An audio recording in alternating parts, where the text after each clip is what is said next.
राजस्थान की वीर भूमि, जहां हर किला अपने अंदर सैकड़ों राज छुपाए बैठा है।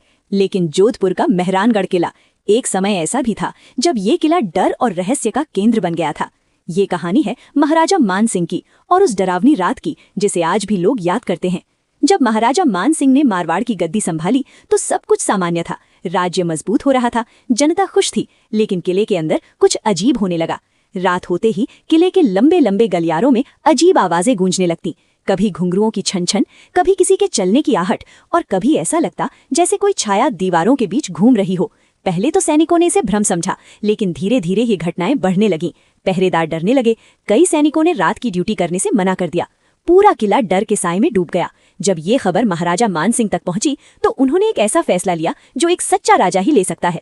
उन्होंने कहा, सच क्या है ये मैं खुद जानूंगा। एक रात बिना किसी सैनिक के, बिना किसी शोर के, वो अकेले ही किले के अंदर निकल पड़े। चारों तरफ गहरा सन्नाटा था, हवा तेज चल रही थी और किले की दीवारें जैसे कोई पुरानी कहानी सुना रही थी। तभी उन्हें भी वही आवाज सुनाई दी, छन छन छन, मानो कोई उनके पीछे चल रहा हो। लेकिन महाराजा मान सिंह डरे नहीं। उन्होंने तुरंत किले के मंदिर का रुख किया और भगवान महादेव के सामने बैठ गए। उन्होंने आंखें बंद की और ध्यान में लीन हो गए।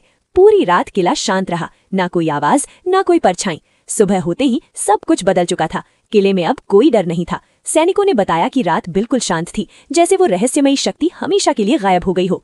आज भी कुछ लोग मानते हैं कि वो सिर्फ हवा और किले की बनावट का खेल था, लेकिन कई लोग कहते हैं कि वहां सच में कोई अदृश्य शक्ति थी जो उस रात महाराजा की हिम्मत के आगे झुक गई।